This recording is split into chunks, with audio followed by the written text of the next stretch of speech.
al cuadrado. 5 metros sobre segundo cuadrado por t al cuadrado, ¿no? Bien, en la última parte estuvimos viendo lo que era la aceleración media entre dos puntos, ¿no? Bueno, al menos en un... sí, lo hicimos en 2 puntos. Ajá. ¿Se acuerdan en cuál?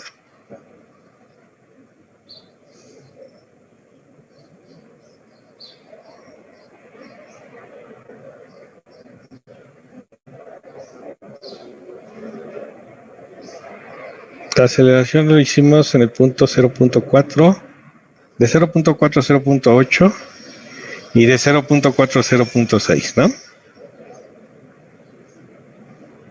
Sí, profe. ¿Verdad?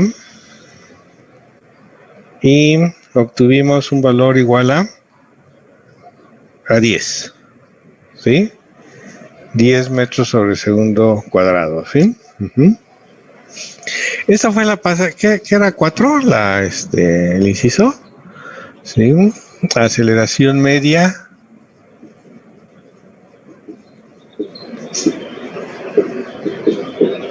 de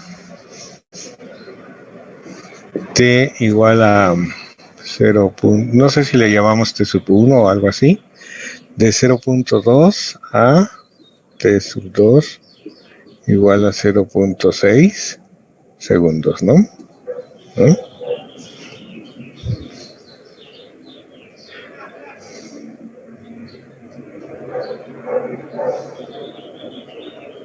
No, de 0.4 a 0.8, ¿no? Y de 0.4 a 0.6.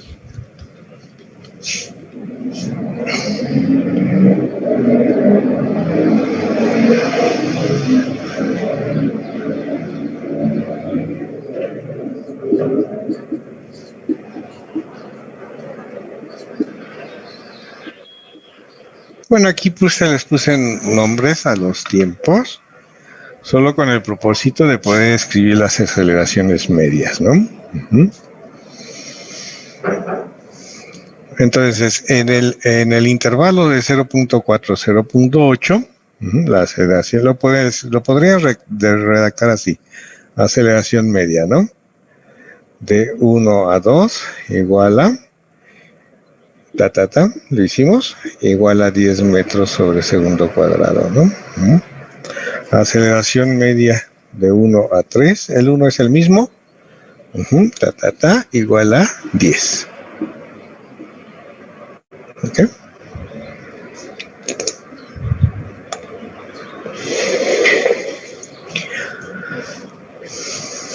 Bueno, aquí lo que observamos es que el valor es fijo. De hecho, si nosotros siguiéramos evaluando la aceleración media en cero, e incluso en otros puntos, aquí partimos de 0.4 a otro instante, ¿sí?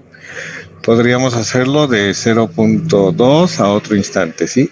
Sin importar qué intervalo tomemos, para este movimiento la aceleración media siempre va a ser el constante igual a 10. ¿Cuál es la explicación? Un poquito lo vamos a entender a través de la aceleración instantánea, ¿sí? Entonces vamos a tomar como título aceleración instantánea.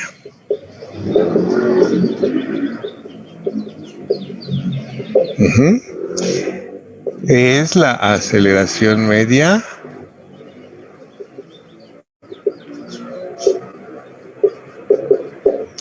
en un intervalo de tiempo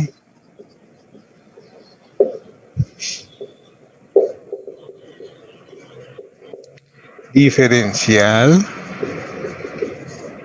o infinitesimal. ¿De acuerdo? Infinitesimal. Entonces definimos la aceleración instantánea como el límite cuando el intervalo de tiempo tiende a 0 de el incremento de la velocidad sobre el tiempo, ¿cierto?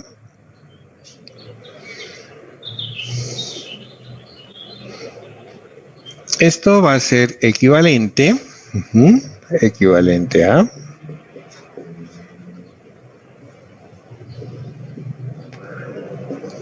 tener las dos componentes, ¿no? Porque finalmente son operaciones vectoriales que hemos visto. La operación de límite no afecta, es simplemente ir evaluando en diferentes puntos que tienden a cero. Entonces, cuando el intervalo de tiempo tiende a cero, entre un cambio en la velocidad en x referido al tiempo correspondiente, pues nos va a dar la derivada, ¿verdad? La derivada de la velocidad con respecto del tiempo. Y la aceleración en y va a ser igualmente cuando el intervalo de tiempo tiende a cero, pero en la dirección y igual a la derivada, ¿no? Por esta razón, nada pasa si introducimos esta notación. Definimos la derivada de un vector, ¿no? Pero se entiende que está formado, constituido de estas dos componentes. Visto así, en nuestro ejemplo, lo que tenemos es lo siguiente.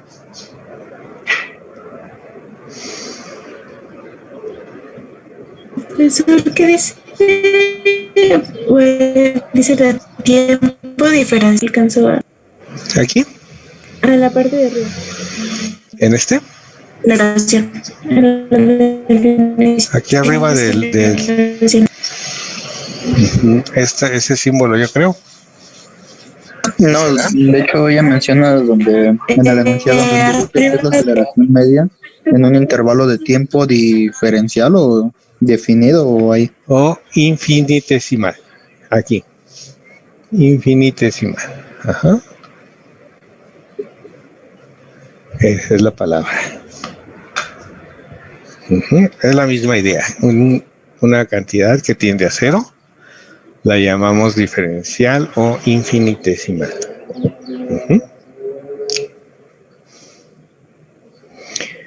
Gracias. Sí, es que... Bueno, aquí me faltó especificar... A ver, ¿qué fue lo que calculamos en la clase anterior? Ah, sí. Que esta cantidad que calculamos aquí, miren cuántos subíndices se crean. Sí, faltó decir que la componente y. Ajá. Porque las x eran cero.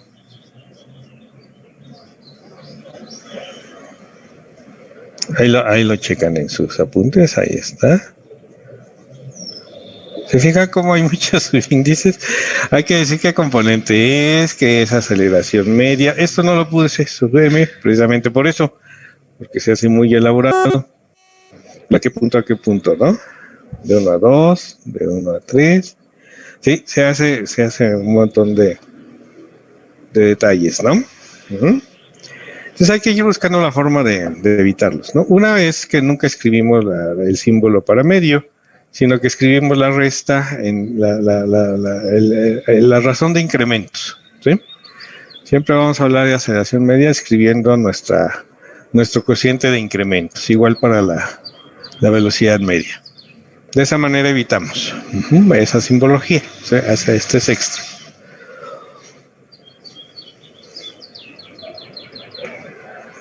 Aquí lo tuve que hacer porque estoy como describiendo, ¿no? Cosita que hicimos en la anterior. Entonces, nada pasa que lo vean, ¿no? Para que también vean cómo se sobrecarga, ¿no? Bien, vamos a la aceleración instantánea de nuestro ejemplo, ¿sí? ¿Sí? Es la derivada de la velocidad, ¿no? Y la velocidad ya la teníamos, la pueden buscar por ahí. Es decir, si yo quiero evaluar la aceleración en x, voy a derivar con respecto del tiempo la velocidad a tiempo t. Pero la velocidad a tiempo t era la derivada de la función x, que es 3t, su derivada es 3. Nos queda así 3 metros por segundo. Es una constante y al derivarla, nos da 0. ¿Sí? O sea, para este movimiento la aceleración en x siempre va a ser igual a 0. ¿Sí? Tanto de manera instantánea como de manera media, cualquier aceleración que calculemos en la dirección X es cero, ¿sí? Bueno, eso se entiende porque la velocidad es constante. La velocidad vale 3 metros por segundo en la dirección X. Para la dirección Y se hace lo mismo, vamos a derivar lo que era la velocidad, que era la derivada de Y respecto de t, nos daba 10 t, ¿no? 10 metros sobre segundo cuadrado era el coeficiente de t para la velocidad, ¿sí? Entonces es una velocidad que avanza con el tiempo, ¿no? Sí, la derivada de esa fórmula 10t es 10, ¿no? Es 10 en metros sobre segundo cuadrado. Entonces, como pueden ver, la aceleración instantánea es 10 metros sobre segundo cuadrado. Esa es la que ocurre en cualquier punto del movimiento. Como ocurre en cualquier punto del movimiento, va a ocurrir... Una pregunta, entonces en la ecuación de movimiento, como tengamos 3 metros sobre segundo de t, tengo que sacar su derivada, que sería 3, y de esa misma sacar la aceleración instantánea, que viene siendo 0. Ajá, esa es derivar 2 veces, ¿verdad? Porque ahí se me está dando cuenta que la ecuación me está dando la derivada de u de t, pero la otra pues me está dando creo que otra derivada, ¿no? De t, de tiempo. Sí, es otra derivada. Sí, son dos derivadas creo que en la misma ecuación, ¿no? Exacto, mira. Recordemos, y eso aprovechamos tu pregunta para aclarar y ir completando lo de la ecuación del movimiento, ¿no? Sí, ya no, sí como ejemplo, pero ahora versiones de la ecuación del movimiento, ¿sí? Vamos a ponerle así, como si fuera otro ejemplo. Versiones de la ecuación, ya voy a abreviar, del movimiento, ¿sí? Porque quiero aclarar. Cuando hablamos de la ecuación del movimiento vamos a hablar de una manera más general.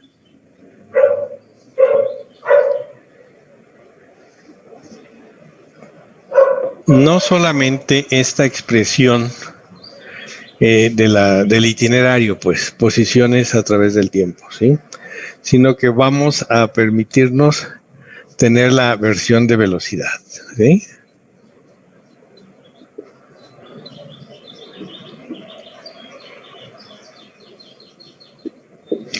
En la versión en velocidades,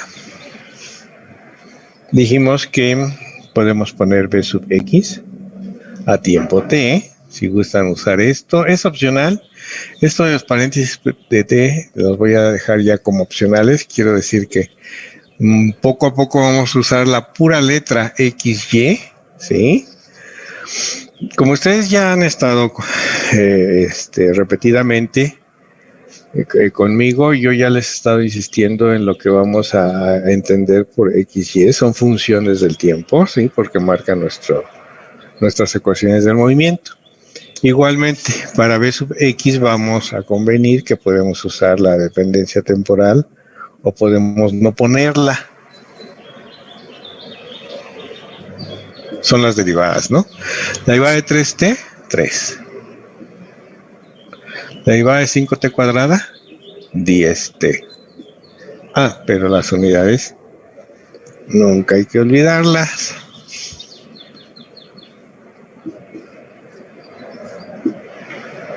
¿Sí?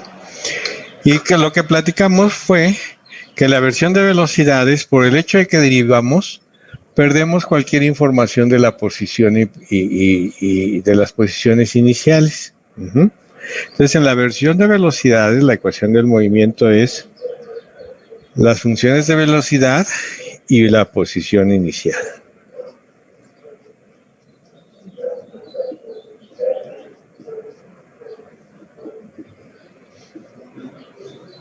Cualquiera que sea, es lleno. Cualquiera que sea la posición inicial, se pierde al derivar, ¿no? Aquí pues serán 0. Tenemos ceros.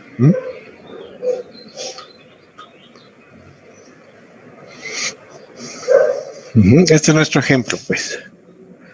Si hubiera aquí una posición inicial que no fuera la 0, 0, se perdería al derivar. Eso es lo que hay que entender. Pero en esta clase precisamente vamos a eso, a ir ya viendo cuál es la expresión general de un movimiento de este tipo o de movimientos de este tipo. Y vamos a permitir la participación ya de otras posiciones iniciales, ¿no?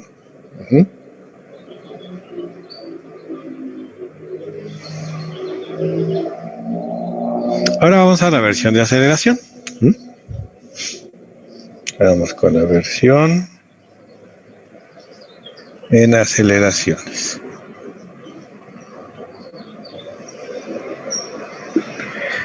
Es lo mismo, ecuación del movimiento, ¿eh? O sea, esto también le llamamos la ecuación del movimiento, ¿sí? Es la misma información. Si nosotros contamos con esta información, es como si contáramos con esta. La podemos rearmar, pues. Es lo que hay que entender. Con esta información, vuelvo a armar esta.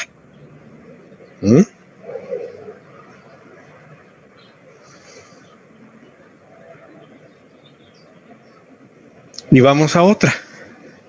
Y esta es la que nos puede confundir más, ¿sí? Porque la aceleración en X, entiéndase función del tiempo, ¿de acuerdo? Es 0. La aceleración en Y, entiéndase función del tiempo, es 10 metros sobre segundo cuadrado. Y yo les quiero afirmar que esto tiene la misma información. Bueno, dicen, claramente van a decir, no, profesor, eso no. Falta lo que se pierde al derivar, ¿cierto? ¿Qué podemos perder al derivar? Perdemos cualquier información de una constante, ¿de acuerdo? Es decir, cualquier velocidad que tuviera inicialmente el móvil se va a ir perdiendo. Lo voy a poner aquí.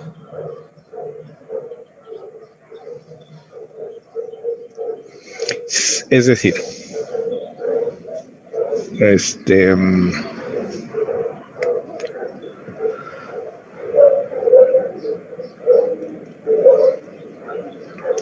creo que se entiende mejor en Y, ¿no? Si aquí yo tuviera una constante,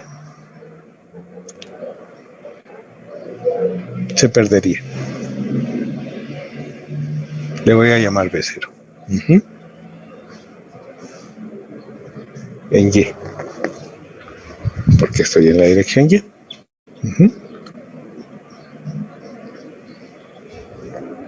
Si aquí tuviera una constante, a la derivada igualmente sería 10. ¿Están de acuerdo?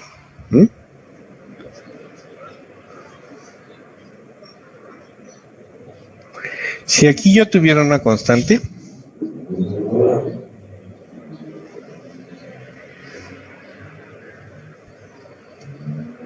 que sí la tengo, ¿no? Es la de 3, ¿no? Se pierde, ¿no? Se pierde.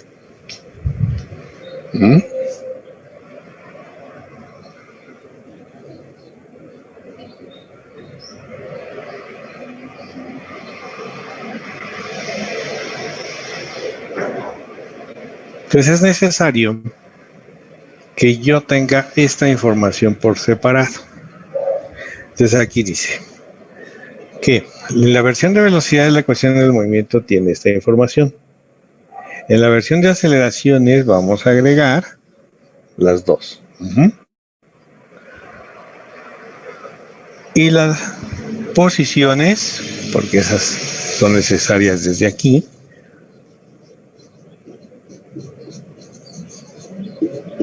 posiciones X0, Y0, si se ve hasta acá, y velocidades iniciales, ¿verdad? Sí, profe, dice B.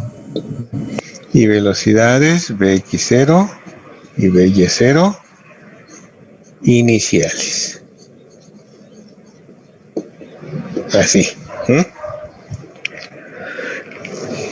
Y entonces sí es... Adelante. Perdón, yo no alcanzo a ver lo que escribió hasta abajo. Hasta abajo, ¿verdad? Sí, no. Vamos a moverla tantito. Ahora sí. Está bien, ¿verdad? gracias.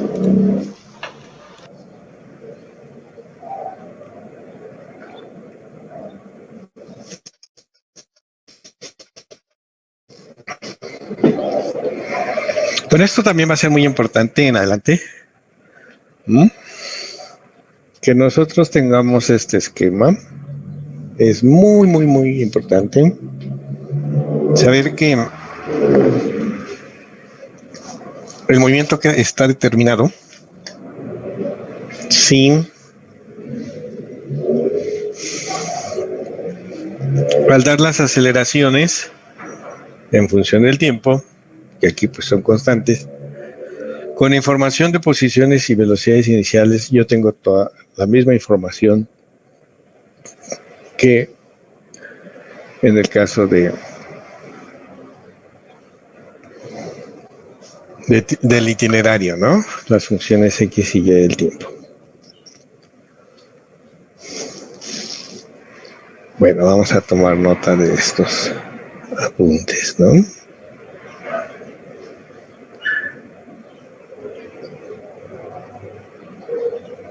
Bueno, el análisis de gráfico de la aceleración lo vamos a dejar pendiente, ¿sí? Para ya no detenernos mucho. En algún momento vamos a tener que repasar esto. Y entonces vamos a hacer la cuestión del análisis gráfico.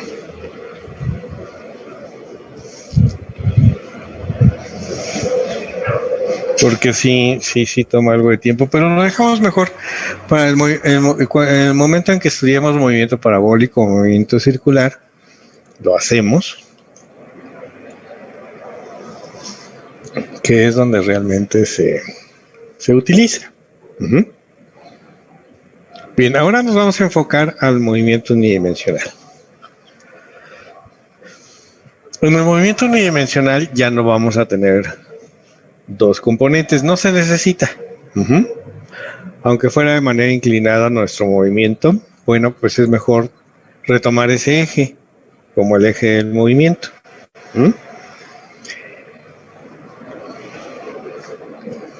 Visto así, esto lo vamos a más tarde a ver como si fuera la composición de dos movimientos unidimensionales, uno en X y otro en Y. Vamos pues a redactar.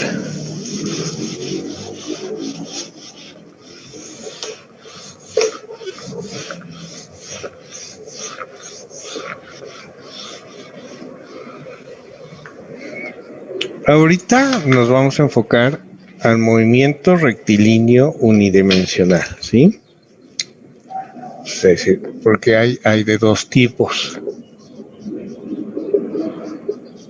Si una vez que uno se restringe al movimiento unidimensional, luego a alguien se le ocurre que podemos hacer lo mismo en trayectorias curvas determinadas como la carretera, ¿no? Hablamos en la carretera al kilómetro tal, ¿no? Como si estuviera recto, ¿no? Pero no lo está.